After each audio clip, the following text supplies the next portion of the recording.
If I have this high performing team, I know they're going to provide that exceptional care for the patient. So that's a big Kick it.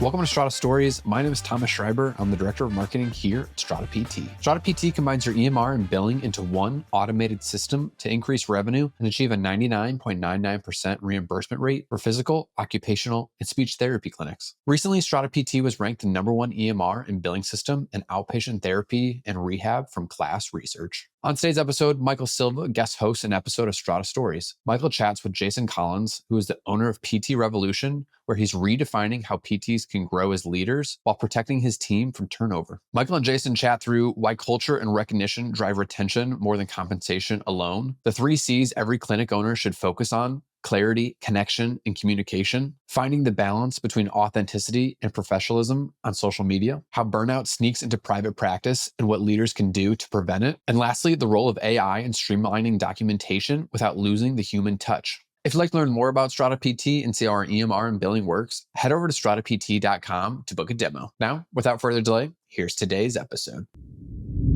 All right, awesome. Happy to be here with you, Jason. Looking forward to a good conversation. Likewise. I got big boots to fill as I'm trying to fill the role of Paul Singh. So I've got to channel my inner technology wizard CEO type, and we'll try to bring him into the podcast that way. I want to say one thing, I'm excited to talk with you, one, because I love you, but two, when we were discussing topics to talk about, and we talked about high performing teams and team and culture, I was like, ding, ding, ding, ding, ding. I know who I want to talk to, right? Because the first time we met was CMS in Boston. Yeah. Right? And you were giving a talk about, wait, don't tell me I know it. Something about the mojo in your practice, right? I think the title of the lecture was "It's a Vibe." It's a vibe. Yes. And I just sat there and listened to you and your team there talk, and it was awesome. And then, the rest is history. That's our love story. That's how it all began. Yeah, sunshine and rainbows ever since. All right, so let's get first question or topic. How can private practice owners balance building a strong, engaged team with the financial pressures of keeping costs low? I'll let you take the first swing at that one. Okay. Well, I think the big thing with that is a highly engaged team, you're going to have less turnover. So if we look at it, even though it can, in the short term, it can be scary if you're focusing a lot on culture and really working on engagement and decreasing a lot of those levers that lead to burnout.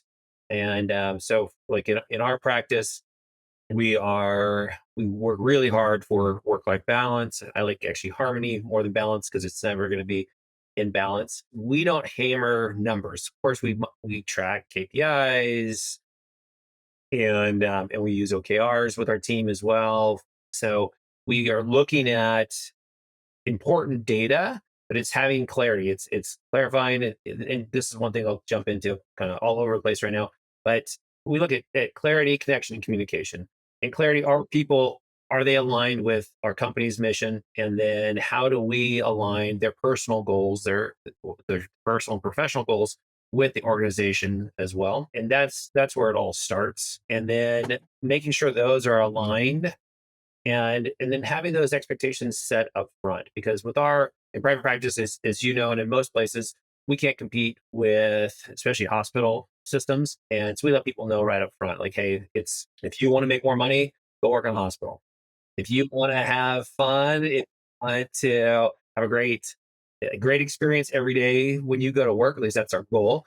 And definitely, I think we hit it more often than not, that this is where you want to be, because we're going to be invested in you and your success in the short term and long term. So, Jason, can I jump in real quick? The research is showing that it's not all about money for workplace happiness, right? Yeah. It's got to be about the culture and the sense of belonging and feeling passions, all those things. So it's more than just the dollar signs. And I hear these stories about, PTs passing up opportunities with great practices because we're going to make, $1,500 more a year. And I know the decisions they're making. I'm like, no, that's not, that $1,500 is not going to be worth the long-term maybe struggle or disappointment you're going to have. So I think you're spot on there, and that's what I love about you with that talk. It's a vibe. It's like you guys develop this culture, and then and you're right. It's the clarity, communication, connection, and I throw culture, the four C's Yeah. in there, and it's hugely important.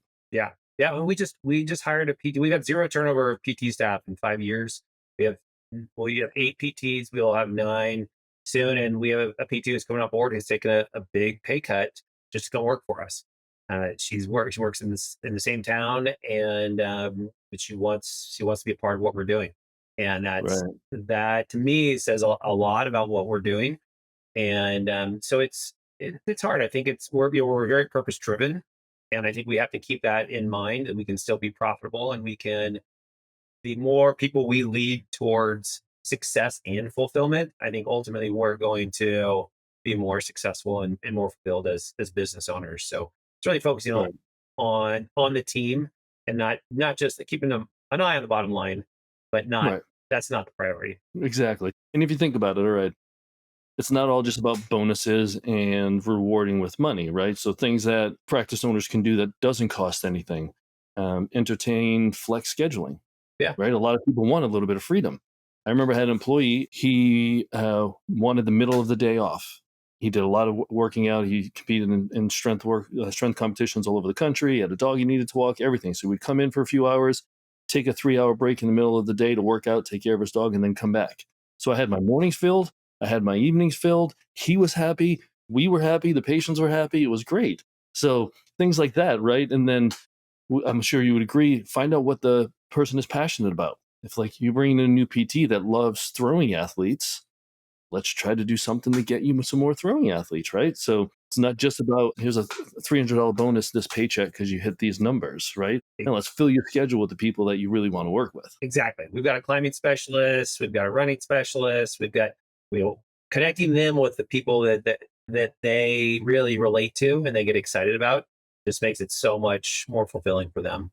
Right, right. So you said something about harmony, right? Um, so I don't know if you know this or if anyone listening, but I'm a hack musician. Well, if real musicians might not call me a musician because I'm a drummer, but anyway, I'm around musicians, right? And there's a thing in music called, there's a resonance and dissonance, and you can take that and talk about just groups of people, right? When people are in resonance, well, let's talk about music. When music resonates or the music is in resonance, it's harmonious. It sounds good. It feels good. Like when you hear like something, a really good piece of work, and then if the music's in dissonance, it's just all over the place. It's stressful. It doesn't sound good. It doesn't make me feel good. Like there's nothing good about it. And I don't know if you've ever seen like a symphony orchestra. And if you get there early and just listen to all of them, like to get their instruments ready, it's a nightmare. It's just like there's horns going to one drums and everything's everywhere, but they're just getting ready. And then when they start playing in harmony, man, it's just a beautiful thing. And I think workplace cultures, like I guarantee you guys are developing, when if I were to walk into your clinic, it's going to feel harmonious, right? Because I think we're going to get to this in a later topic, but you probably did a pretty good job hiring people that are going to be harmonious and resonate with the rest of your team, right? I love that analogy that you bring up, and that's in our environment too. It's a little chaotic, and it's orchestrated chaos. Is what we like to call it. Not just organized chaos, but orchestrated chaos. Because you walk in, we've got an open environment, we've got music playing, people yelling at each other and high fiving, and that's that culture. And it takes work though, because it's to be on stage and to be on point as a clinician. You've got to have your focus on your patient, but then you may have another patient working out. You've got fitness members in there. We want our team to be connected with other therapists, with other patients. And so there's a lot going on, and it's still as one of the leaders in the organization, they still have to remind our team at times too that, hey, your patient is here for 1 hour, even though you're here for 10 hours in your day. Is it fair if that last patient of the day, because you're tired and you're starting to lose your mojo, Right. fair to that patient that they don't get the same experience that the first half of your day did, or when you were on point? And we just had a great talk about emotional contagion with our team, and that was one of the things we're talking about towards the end. We're getting close to lunch. The energy starts to fade a little bit, and then end of the day. And so it was a great conversation to talk about it and realize, okay, well, what can we do to level that out, make sure that those patients at those end of the shifts are still getting that same experience. So I think that's one of the big things too with communication is how frequently are we communicating these things? And then are we getting feedback from the team of what can we do? Because I think a lot of leaders just say, they just say, you need to do this, this, this, this. And it's like, well, what's the barrier? And we know there's a ton of studies out there that show how judges give harsh sentences right before lunch and right before the end of the day. So Because they're hangry at that they're time. angry and they're tired. And so, the same thing with PT. And I'm sure if we did a study, the people, if you looked at NPS scores, it's probably similar. Some of those, there might Absolutely. be some correlations there. So we're always looking at how can we improve the experience. Of course, we do it for our patients. I'm always focused on my team because if I have this high performing team, I know they're going to provide that exceptional care for the patient. So It's that trickle down, but it starts with you, right? Or starts with the leadership. That's where the culture starts. It's where the clarity, the connection, communication has to start there. Then it trickles down to let's just say you had multi practices. Then you've got the managers of those practices. Then you've got the staff, and then you've got the patients. And it's not just the clinicians either, right? yeah. I Oh, mean, how many times? I'm sure this has never happened. You've never walked into a medical office and had a grumpy front desk person slide the window open, right? That never happens. but so you brought up a good point, like checking in and having these meetings and talking about these topics, right? So how often do you guys meet as a team, and how do you kind of run those meetings and check-ins? so we have one rehab meeting a month with all of the rehab or all of our staff. And then we have one high performance team effect meeting a month where we look at these different topics. That was the one I was just talking about. Emotional contagion was our last topic. And then we have a one-on-one with every clinician each month as well. And then we also do, so those are really built around performance and just getting feedback from them, and then and going through how the business is doing, if there's any concerns, any issues, checking in. And then we also do a knowledge session as well each month. So because one of the core values is growth, and just looking at how do we keep promoting growth internally. So we have that for our PTs, and then any of the other staff can join those as well. Yeah, so we're connecting on a regular basis. Then as needed, if people want to get together, we make ourselves available. Right. And I'm assuming your meetings aren't just you up front telling people this is how it is, this is what you're doing wrong, maybe you're doing something right, right? It's a conversation looking for feedback and input from them as well, right? Absolutely. And one of the things when I was working on my doctorate on this is one of the things that high performing PT leaders said was that feedback is one of the things they just really want more of from their teams is feedback. And it wasn't just we went into it thinking that this was about leaders providing feedback to their team frequently. And really, it was an interesting finding was that the leaders that were at the top of their game saying they're doing so much to elicit feedback from their team members. And that's one thing that it's hard at times because people don't want to complain or they feel like, well, somebody else is going to say something. And even though we have a great team, it's still sometimes it's only teeth, and you're just like, come on, Right. tell me what I'm doing wrong. Or your team, Right. right? Like, how can Yeah. we be better? We want to be here for you. So it is a little. And that's a sign of a great leader. And that's what we talk about, that trickle down. People are going to feel that, and being open, because we talk about clarity and communication, right? And like the big word that comes up when I think of clarity are expectations, right? So here's what we expect. When I say we, like the business, this is what we expect for you as an employee, the role you're going to perform. Yes, you can have some metrics and numbers, but also there's an expectation of what, like when I was running my business, I as the owner, like what am I going to be doing for you? This is what you like. There needs to be that two-way expectation. So I remember like trying to solicit feedback, and it's probably not a scarier moment for an employee to sit and like in the office on the other side of the desk and be like, so tell me, am I doing anything wrong? Like, you know, tell me why I suck, but so I mean, I tried those, but I also did anonymous online reviews. Basically, we do net promoters for within the team as well as with the patients. And I would have a list of topics. I would, open ended. It's not just like, am I a good boss? Do you feel safe coming to talk to me and things like that? But it was open ended questions like, is there transparency within the leadership of the organization? Do you feel like you can bring problems to your manager or the owner? And we had these great questions. And I told people, like, this is anonymous. Like, if you want to put your name at the end, you can. And there's no way I could attract where it came from. Of course, the way people write and talk, you can tell. Man, I only had, I think, 25 employees at that point. But I think that was the most successful for me, was giving them a safe place to do it in their home. They knew it was anonymous, and hopefully they believed that it was going to be anonymous. And I got more information from that than even the one-on-ones. And then what I did is we had a team meeting after, and I put all the answers, and I made little charts and shared all the information with everyone.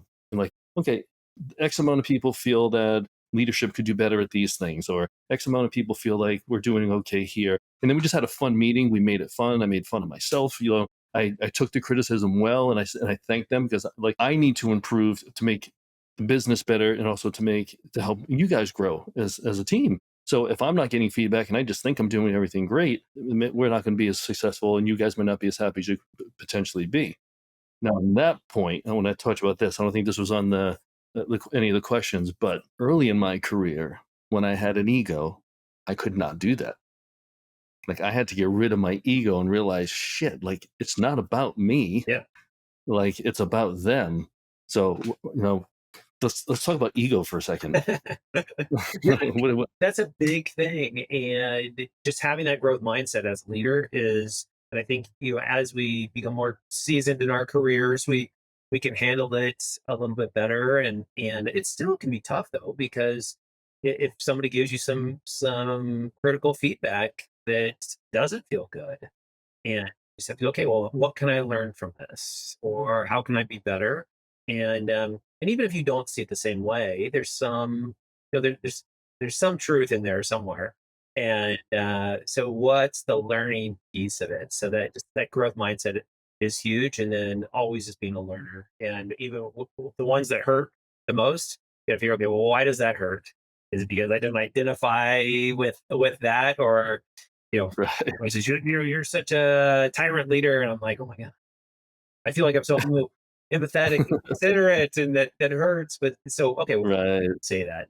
And Yeah. I well, like you said too, we do the ENPS, and about every 6 weeks, just to try to get, we just started doing that this year. We'd always done informal ones. Now we're just doing an NPS, or the ENPS, to get try to get data over time. And then some other more formal ones, or what you said too, to get illicit things that people may not feel comfortable with, and then making sure that we follow up on it. Because that was one that showed up in the research too, was that follow up is what builds trust in an organization even more than clarity. We always talk about clarity and transparency, creating trust, that transparency from leadership. And really, what the research showed was that it's the follow up is where the gold is. And that's really where what people want to have trust in their leaders. Exactly. I mean, I don't think there's anything more annoying for like an employee to have the courage to come and talk about something that might need some change, and then just get zero follow up.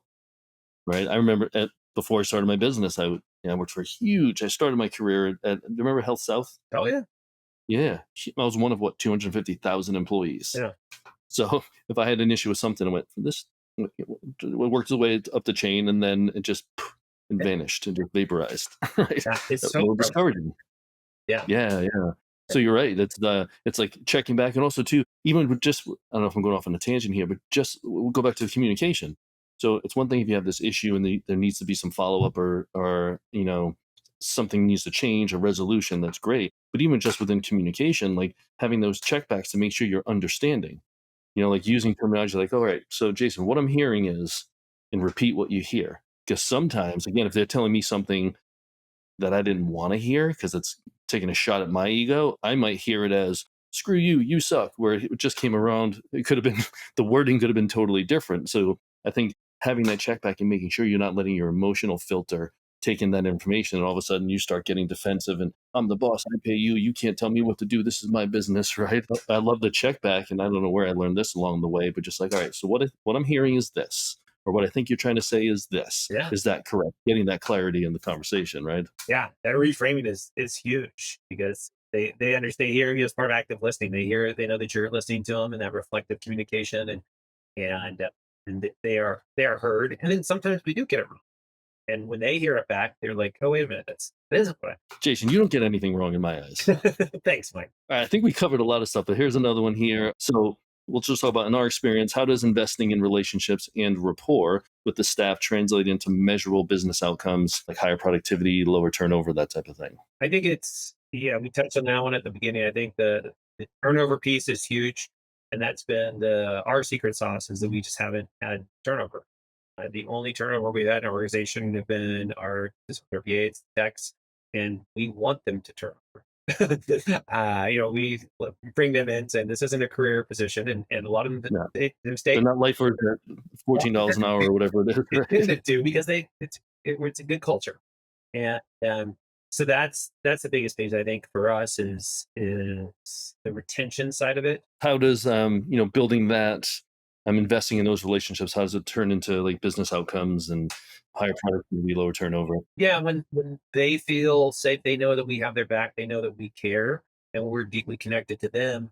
Then we also, when we ask them to do something else, they're more inclined to say yes. Like, okay, hey, can we squeeze this eval in here? The doctor just called this person. He wants to see this person right away. Can we help them make this work? You know, Mike's out sick today. We got to get his schedule covered. What can we do? And to get those Right. people to opt in and say, okay, yeah, we can figure this out. And then also feel comfortable saying, no, I can't do that. I've got my kid's soccer game, or it's too much. I don't feel like I'm going to be able to provide high quality care to my other patients if I do that. That's a key piece too that we want for from the business outcomes, not only at the financial side, but just at the true patient outcomes. Right, right. And with that, for someone to feel comfortable to say no, like there has to be like psychological safety, right? There needs to be that open communication, two-way. They need to feel safe. They need to know that they're not just going to be like shot down, because it takes courage to say no to your employer. Yeah. For some people, right? Some people just enjoy it.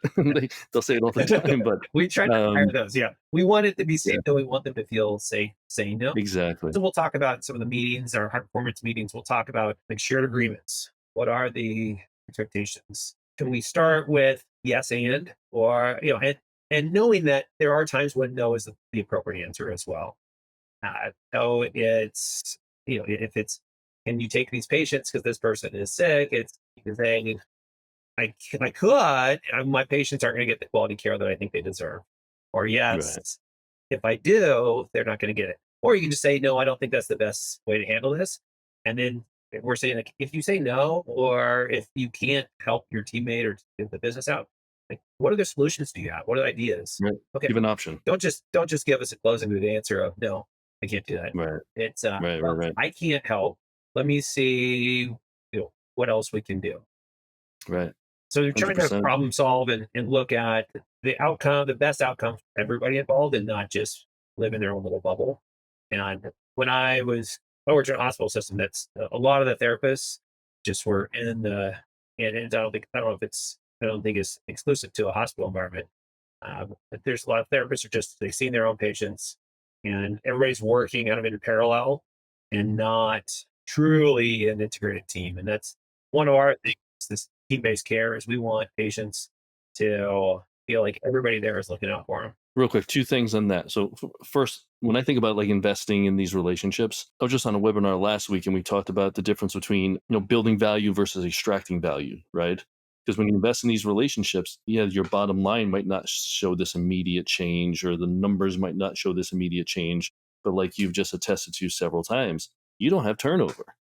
So that investment you put into building that relationship is how costly is the turnover? I forget the stats, but it's astronomical. Yeah. Like you don't want to lose a PT, lose all that the revenue coming in, the cost to hire a new PT to get them up to speed. I mean, it's worth spending if there's money involved, but a lot of times it's not even the money; it's just investing in that relationship at the beginning. So that's building value versus just extracting. Like you work for me, you need to charge this many codes per visit. You need this many visits per day. You need this many days per week, and don't tell me otherwise. And just bring it and bring it and bring it and bring it unless you're extracting. And I use the analogy of farming versus mining. Like farmers like nourish the soil, they tend to the soil, they give the soil breaks, and there's turnover, and there's like it's for future growth, right? And then you got miners that come in with equipment, just I'm taking that stone, I'm taking this, I'm taking that, and there's no kind of thought about the future. Yeah. If there's any minors listening, I don't know if that's really true. That's just my knowledge. So please don't get offended. All right, what strategies have you found most effective for hiring? We talked about retaining a little bit already, but we can talk a little bit about that. But mostly about hiring, um, and getting these members to have buy into your clinic mission. I know you're doing it without driving up costs. So give me some ideas, Yeah. or So give the listeners some ideas of what you're doing. a big funnel for us has been students. And three of our eight PTs have been PT students for us, and they were wanting to come back. One of them picked us because she knew that she wanted to come work for us. She had been in Tahoe and before, and she knew about us and our reputation, and so she had her eye on us and the whole time. The others, maybe some schools allow people to choose a specific place, so many don't now. But once they've ended up with us, we get a lot of students who want to come back. So those have been great hires for us. It's the culture and people with the vibe that we put out, and our angle is working with mountain athletes. So we get people who reach out to us and want to be a part of what we're doing, want to work with the population we're working toward, they're working with. And I think our website, our Instagram, Facebook, all that reflects who we are. And Right. we've had 100% success rate with everybody we've given an offer to for work. We're batting 1,000 right now, which is amazing. That's awesome. We've had people that Congrats. had early conversations, and we've talked about, because we're very transparent. We want to be very clear about, like I talked about earlier, you can make a lot more money if you go across the street to the hospital. Right. You You won't have as much fun. won't have as much fun. And You won't be as fulfilled. we let people know, but we get people that a lot of people are follow our Instagram. They'll hear about us because we're doing community events, we're doing avalanche awareness events, and we're doing ski conditioning, and this. So, but they're following us even if they don't live here. But then their friend, somebody else that's connected to them, and Right. like that's how They're connected to you. we reached That's out awesome. from Oregon. It was like, oh, I have a friend that's down there that was following your Avi course, and so just these you get 2 or 3 degrees of separation, but they're connected and they see what we're doing. So I think for us, that's been the biggest funnel: is be true to who you are, and you'll attract the type of people who want to be in that environment, and you start building the tribe. Right. Because I'm going to assume you agree with this. Setting you up there, so you better agree with me. No, I'm just kidding. But your business, your clinic, is not right for every therapist. No, absolutely. Your clinic is not right for every patient, right? So you guys know who you serve. You're attracting other like-minded clinicians and even administrative staff, I'm assuming, that are in that world, these mountain athletes, and they know what you're about. You're true to your mission, you're true to your vision, you're true to who you're serving in your community, and that's why your retention rate is high. That's why you're probably not having a hard time finding PTs. And yes, spot on, getting in the students, getting them right off the bat while they're in school is a great strategy. So kudos to you for just staying true to who you are. And I think when we met, I told you your business reminded me a lot of mine. We didn't do mountain stuff. We did work with endurance athletes. Yeah. So people who wanted work with them, like motivated endurance athletes in that type of environment. And we had an open gym environment. There was music. There were fist bumps and high fives. It was exciting, right? Yeah. It was busy. It was sometimes it appeared chaotic, but I think there was I think we were resonating, like we were flowing. Like I was hearing the music in my head at least. So with that, like, let's talk about, like, in the hiring process. Let's just talk about that for a second. So when I did, I'll just jump in real quick. When I first started, it was just me. Like, I'm just hiring people. So I was the interviewer. My wife was involved too. So sometimes she would interview as well. So I'd always try to get two people involved. As I started to grow and got managers in different offices, we ended up with a 3-phase process. One was at least a phone interview with me or an in-person interview with me. Then it was an in-person interview at the clinic with whoever the manager was that was going to be managing that person. After I agreed, like, past phase 1, then it passed phase 2, and then we did like a working interview. Come in, spend a couple hours, feel the mojo of the clinic, make sure that's right for you, and then on purpose, we had conversations with them in front of patients and see how they interacted with the patients, and even ask them some clinical questions. It was almost like this working interview. And that way we were really sure. So we had at least 2 humans, if not more, because other people were involved while they were spending 2 to 3 hours in the clinic. sometimes we had the whole clinic involved. Like, yeah, we love Joe. Like, bring him in, please. Or sometimes they're like, I don't know what you were thinking. I don't know how that person passed phase one because they're not a fit. But also, one, it lessened like the mistakes of hiring the wrong person, but also how good it was for the team to be involved. Like, we took part in bringing this new team member in. And I always felt that there was more of that Yeah. harmony, there was more of that resonance when everyone was involved with it. Yeah. So what do you guys do for like a hiring process, and how do you ensure that that person that you're hiring is your fit? Yeah, a lot of similar things. So one is we have people send us a video of why they think they are a great fit. And so you can wean people out with that. If they're not willing to, just do a selfie video. And it's great because we'll get people, the people we want are the ones who are sitting on a ski lift, or they're up hiking up a mountain, or they're out paddleboarding. And And that's where they're making the video while they're out there? exactly. And Oh, that's yeah, awesome. person's You're hired. start. That's a good start. And so that's one thing too, because we're like, we have even if they're not extroverts, and we don't expect everybody to be extroverted in our environment, very similar to ours is very similar to yours, where it's wide open, there's a lot going on. You have to be able to connect with other people, and you have to be able to get out of your shell. So that's a big thing. One thing I took from Disney when I went to Disney Institute was have your new hires sit next to your front office staff, whether it's your manager or your front desk person, and make them wait there and see how they treat your front office staff. So that's huge because then my front office manager's up there, and she loves to talk to people, and she'll give us her feedback like, oh yeah, I love them, or yeah, Right. they weren't very nice, or they whatever it is. Yeah. So They were looking at their watch the whole time, really exactly. angry. Yeah. Yeah. Like just tap for information, have conversations, and then bring the team in as well. We've got three partners, so we start with us, and then after that, then we'd love having them come into the clinic. We've had I think only one hire that didn't come into the clinic because he was working out of state, and but he knew about it. He had friends that were in our community and had been in as patients, so he had a good idea from the patient side as well, and then just described it a lot, and then FaceTime calls with him. But everybody else, yeah, we get in there to come hang out, and yeah, make sure everybody feels like they're a good fit. So we don't want to drop somebody in and there was like, like you said, who's this? Where'd they come from? Who is that? Right. No, I think we've all made some hires. Any owner here that you probably weren't the most proud of or the most happy about, and I again, probably because hiring under when you're stressed, right? So when I work with my clients now, I'm like, your recruiting is 24/7, 365. Like, you just need to constantly recruit if you're looking to grow, right? Even if not, there needs to be some sort of system in place that you're just constantly getting in front of potential PTs, because you never know when you're going to need one. And I definitely made hires out of desperation. I'm like, do you have a heartbeat? You have a PT license? We're booking out 4 weeks. Come on in. And then those were the worst hires, and it cost me more money to try to mentor and coach them to become the person I need them to be, and that just wasn't who they were. So maybe shame on me for getting them in and not spending the time, and that's probably why I developed that 3-phase process. But also shame on them for taking a job that maybe they didn't know. And then it comes down to clarity, right? And that whole clarity and connection, communication, culture, that all starts in the interview.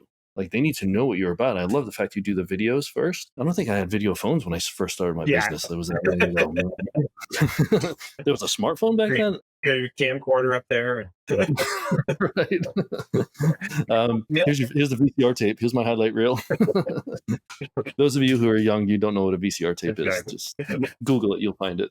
Or ChatGPT it, they'll tell you all about it. But anyway, yeah. So just starting from that interview process, I think building your culture, and also, like, if that person, if you truly feel they're going to be a valuable part of your team and it's a great connection and there's going to be resonance, like, you start building that retention right away. Like, I've had, and you probably have it too, like, you just meet someone and you're like, fuck yeah, pardon my French, yes, like, I need this person, right? So that interview goes a little bit different when versus the one that they come in and I'm like, I don't know, I'm not sure. So there might be specific questions, but when I know someone's like, yes, I need this person, they're the fit for us, we're a fit for them, it's going to be a mutual beneficial relationship, Then I even start talking about more like conversations as if they were an employee, and trying to build them more, talk more about the culture we're building, a little bit more about the vision, everything. I get excited about that. Yeah. You know, there were times I wanted to make you're hired now right away, but I always had to take a beat, step away for a bit, and then like take a day, sleep on it, and then make them an offer the next day. But that's always a great feeling when you get that, and versus the one that walks in and you're right away like, yeah, this is going to be a waste of 30 minutes of our time, I think, right? Yeah. Yeah. We do a lot of social stuff too. So this last hire, the PT we just hired, we went out to dinner, drinks, you know, yeah. It's a good idea. You just get people to let their guard down, especially you get somebody who's incredibly personable, an incredible therapist, incredible person, and maybe not a great interviewer. They're just getting nervous and they choke, they ends up joke. And so you get them in a social environment and they're great. And so that's one thing that's worked for us. We have a performance coach that's he found us through Instagram. He follows one of the guys who one of our sponsored athletes. So another example of how just those connections. And I think he's great. He'll be a great fit. But when he came up to interview, there was a chamber mixer that night that I was going to go to. So I was like, dude, you're going to come with me to the chamber mixer. Here's PT Rev shirt. Work here. Be part of the deal. I want Yeah. to see how he did out representing. Dude, how cool did he feel at that point, Oh, right? yeah, got the picture with the ribbon cutting and everything. I was like, oh. That's awesome. I think the point is like you build that connection right from the beginning, right? And you mentioned some people are nervous, like yes, especially these young kids. And as we're getting older, we get this gray hair. It could be intimidating. So I always ask some sort of weird question. I'll even start with a joke. Sometimes I want to let their guard down. I don't need them to be tie up nice and tight and sitting tall and like, because I made the mistakes of hiring the resume. I'm like, I don't even care about the resume that much. Of course, you need the basics, but like I'm hiring a person, right? So just getting to know them, and sometimes I'll just break it down, and we'll talk about the foods they like to cook, their favorite Jim Carrey movie or something, just to like make them just relax, like. And I let them sometimes interview me first. Yeah. Well, when I did, I was like, all right, we're going to flip this. You're going to interview me. Ask me whatever questions you want. Like, you just get comfortable. Just something you got to read the room, right? And there's some people that are ready to go. Like they come in, they're confident, they're good. You can follow that easy, typical interview flow, and whatever the outcome is, the outcome is. I love that though, because we'll do that too. Look at their hobbies, their accomplishments, and we'll start with that. Okay, so before we even talk about PT, let's talk about. You said that you summited Mount Rainier last year. I want to hear about that. Or I saw your Instagram page, your Facebook, or whatever. A picture of you over Denali or whatever. So Right. like that. And of course, they want to talk about it, Yeah. right? And now you get that connection. Oh, we've got something in common. Like, so it's great. Real quick story. Yeah, when social media became really big, if I was going to hire someone, I would always jump on Instagram, Facebook, whatever, look them up. And I had this resume that came to my desk. It was for an aide position, like an exercise science background, future PT. Resume looked great, awesome. So I go on and I see this. I think it might have been Twitter, but I look at this young lady's Twitter feed, and she was a big hockey fan. And there's videos of her at a hockey game. F you, Canadians suck. F you, like middle fingers in the air. I'm like, that's got to be a one-off. And it's video after video after video. I'm like, oh my god, I'm not hiring this girl. But I said, you know what? I'm gonna do something bigger here. I'm gonna bring her in and I'm gonna talk to her about this. Yeah. So she came in and she interviewed perfectly. The resume was great. She interviewed perfectly, and I literally said, I'm not going to hire you. And I said, I'm going to tell you why. And I brought you in because I think you're going to have problems in the future getting a job because of this. And I told her everything. And she goes, is it that bad? I'm like, just go look through your feed. And she actually sent me a thank you. Yeah. And cleared her account. I think she started fresh new accounts and got rid of all her old accounts and started fresh. Yeah. So I think I did her future employers a little service. I'm not sure, but yeah, I felt good about it. That's awesome. Yeah. Maybe I should have hired her because she made a change like that. I presented a problem to her. She made a change, which was good. But anyway, it was some scary videos, man. I was a little nervous in a private room with her. It definitely reflects on your business as well, and you can reflect on the rest of your team culture. And Right. so Right. that's a bold move. And I love that you did that just for to help somebody grow too. And hopefully she I mean, it seems like she learned from it. And Right. yeah, but we can help And I it. think that was probably the time where it wasn't in desperation, like always recruiting, and like, and I agree with you. Like our aides was constant turnover. It was typically someone with a bachelor's getting ready to go to PT school, or needs a part-time job, or is taking a year off in between. So we were constantly evolving. So I was always interviewing people. Like I always had like five in the chamber ready to go. So that maybe when I was a little more relaxed, I had that creativity. But I don't know if I was desperate if I would have done that. All right, so let's talk about roll into real quick. I don't know if you've heard about this thing called burnout. Have you ever heard of that term? No, we don't have that. Not in PT. Yeah, we don't have that. Yeah, yeah. So, a couple of strategies that you've used, knowing that it's obviously a thing right now. Um, what have you done to help kind of minimize that or mitigate it in your practice? That's a great question. So all of these things, again, the clarity, connection, communication, a big piece of that is to mitigate, ideally prevent burnout. And burnout affects people in many different ways. And in PTs, it's usually the emotional exhaustion side of things that people get hit with, just with Right. and people will talk about that. Oh, if I'm burning out because of documentation. Is it documentation? Is it really burning you out, or is it just suck? Like, just most jobs have something that sucks, and ours is it sucks. But there's an emotional burden that comes with that, and that can lead to either workplace dissatisfaction or disengagements, and ultimately burnout. So we do everything we can to decrease the burden of work, like implementing AI for AI transcription and Game changer, isn't it? amazing for evaluations. Daily visits, haven't figured it out. It's not great yet, but it's getting better.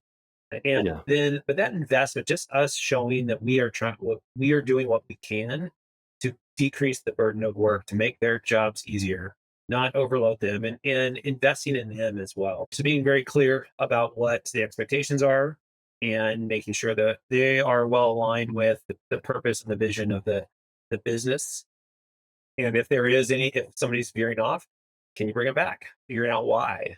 And there's that Right. connection, so that deep connection to our staff is a big piece of keep them engaged and how to keep them from burning out, or identifying that they are showing signs of disengagement or burnout. And then how do we address that? How do we mitigate that there? So those personal connections, and that all that comes back to creating an environment that's psychologically safe, and then making sure that they have the resources that they need, whether that's on the technology side, whether that's just the toys that they want to play with. If we have we have a climbing specialist PT, and he's got these little rock climbing gadgets and stuff that I don't nobody else uses them, but he really wanted them. And Makes him happy. yeah, so it's like, and also we'll invest in this if it makes sense. There's going to be the ROI. We may not see it on the patient side, but if we see it on the clinician side, there's a lot of value in that. Right. And then recognition is a huge thing. That how do we do that in formal ways, and then how do we do it in informal ways? And about plant spontaneity, where we have things that we'll just do, take somebody out to lunch, or recognize them with a shout out, and we'll try to strategize these things so we make sure that we're connecting with people, even when it's not the rock star. We have this huge like WWE rock star belt, champion belt, and PTRF champion. It's got our All blinged out. oh yeah. I'll Yeah. get a picture. It's pretty cool. It's this fun connection and growth are our core values, and so an employee gives that to somebody else at each of our meetings, and they pass it around. So Right. all of those three things, that clarity, connection, communication, just focusing on those is truly a, a a pivotal way to increase engagement and to decrease the chance of burnout, or help mitigate it, and ideally prevent it. And also to drive organizational objectives, because they really are effective in doing that, because with that clarity and connection, those are all embedded deeply into how we communicate. And without those, our communication is going to fall flat. So, So what I'm hearing, Jason, is it starts from the beginning. Like, let's start. Make sure you're hiring the right person for the right role. yep. Right. Obviously, a PT you're hiring to be a PT, but even administrative. Like, make sure if you're hiring someone for the front desk, that they are communicative, um, they like to talk, or they're comfortable having small talk with your clients, and they can multitask, all those types of things. But making sure you get the right person in the right seat, right? And then also, what I found is making sure that the PTs are treating the people that they expected, which goes down to the clarity when we're hiring people. Like, these are the type of patients we get. So if you have someone that only treated, wheelchair bound elderly patients with neurologic disease, and they came to apply to a job for you, I'm assuming it's not a good fit, right?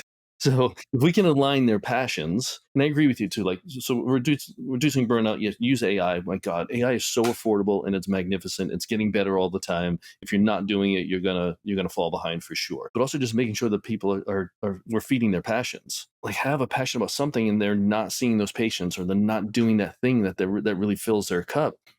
I think that's going to lead to burnout, right? If their values aren't aligned with the values of the business, that goes back to the hiring process and making sure that that's all clear at the beginning. So I think it all comes down to, like, yeah, the C's from the beginning. If you're clear about all of that, the four C's, clarity, communication, connection, culture. Like, if that is from the beginning, the chance of them burning out, knowing what they're getting into, and they're excited about accepting this job, is going to be much less.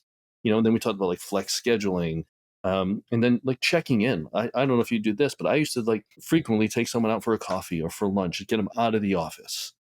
How are the kids? How's your mother doing? Like, just don't even talk about business. Yeah. Just check in with them. Like, have that connection, that human to human connection. I thought that was really valuable. Not everyone needed it or wanted it, but like you said, if you're seeing these signs, then that's a great way to bring it up. When you're breaking bread with someone at the table, be like, I'm noticing that you're coming in, like, your energy, something's off from what you've been the past 3 years, and you can have a nice conversation. You're coming at it with sincerity, like, they're not going to get defensive, and they might tell you stuff you might not want it to hear, but at least there's some information that you can get.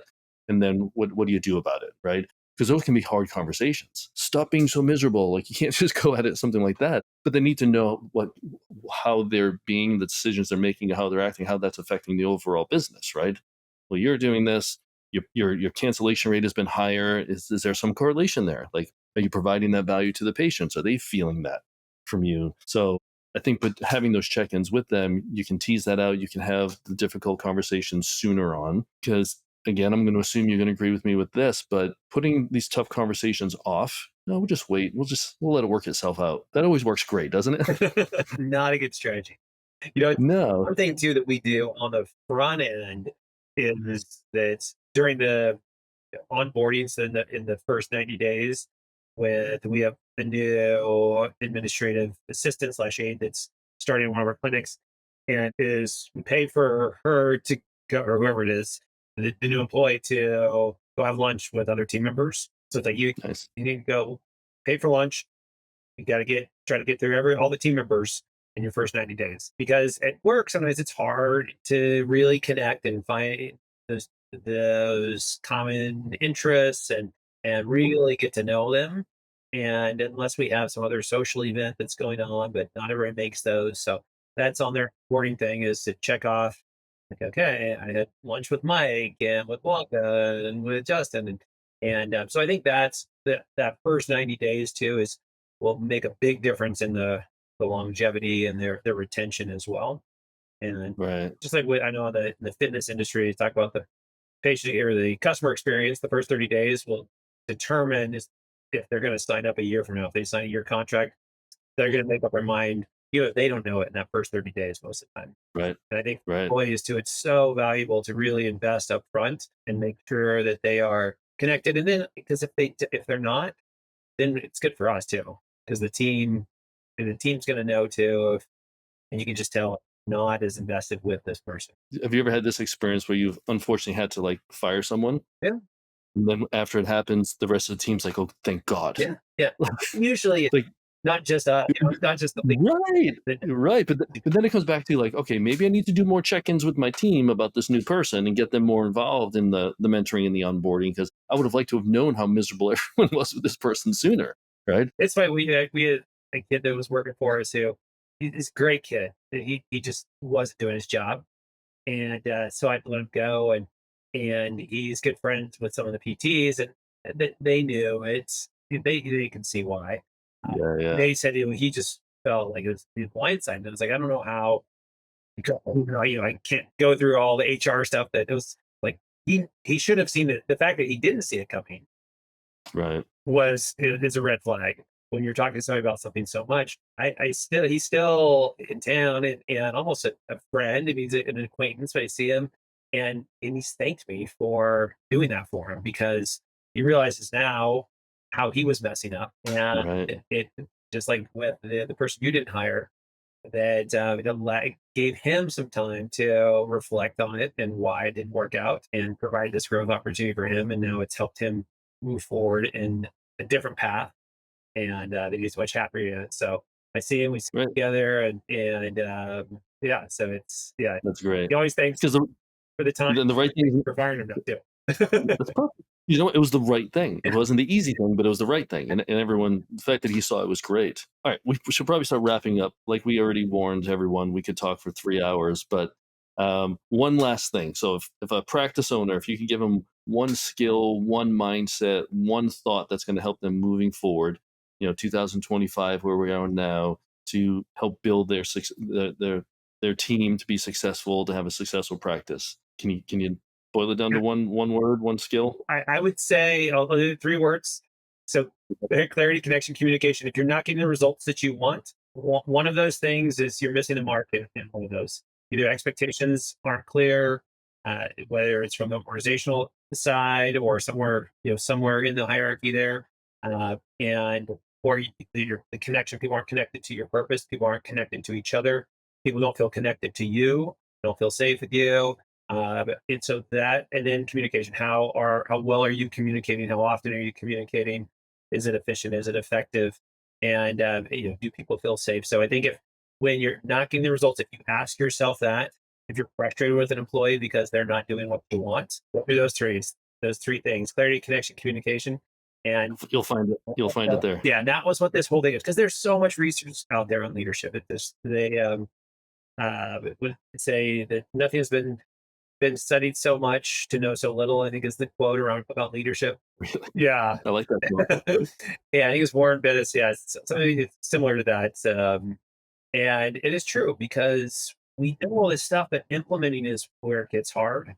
And a lot of, if you look at the G12, I think it was from Gallup, their employee engagement survey, a lot of those questions, when you read them, it's clarity, connection, communication, and go into the details. But when we get so mired with the details that we just don't do it. The crux with failed leadership is that we know so much, but implementing is tough. So that's where what my goal is to look at this simple framework. And I would say just about every time, if not every time, you're going to find that they weren't clear. There's a connection gap, or the communication is failing somewhere. So Right. so think about those things. Beautiful. Audit yourself. Be reflective. And then going back to what you said earlier, if we all have some level of ego, and you got to let that down, and you got to take that information and learn from it and grow. If you want your businesses to succeed, if you want your team members to not only succeed but be fulfilled, you have to lead by example, and that's be the learner and grow, get that feedback, and Amen. yourself and your team forward. You just took my word was going to be ego. Like you totally just rolled right into it, which is perfect. Like I was going to say, I'm just going to step back a little bit, because you can't be open to looking into the clarity, communication, and connection if your ego's there, right? Get rid of your ego, everyone. It gets in the way. Yeah. It's you just got to get out of your own way, get rid of that. And then I think you sum that up beautifully. You're going to find all your problems in one of those 3 C's. Yeah. Right. Well, as always, man, it's wonderful talking to you. I hope people get a lot of value out of this. I had fun. If people listen and they got value, even better. If not, we'll do it again another time. We'll take another topic, and we'll burn the microphones. Talk some more. Well, thanks for having me, Mike. Great seeing you, and I'll look forward to the next one. Well, I'm not Mike. I'm Paul Singh, and I'm signing off with the Strata Studios. Paul Singh. We'll see you next time. Thanks. Thanks for listening to another episode of Strata Stories. Strata PT combines your EMR and billing into one automated system to increase revenue and achieve a 99.99% reimbursement rate for physical, occupational, and speech therapy clinics. If you'd like to learn more about Strata PT and see how our EMR and billing services work, head over to stratapt.com to book a demo.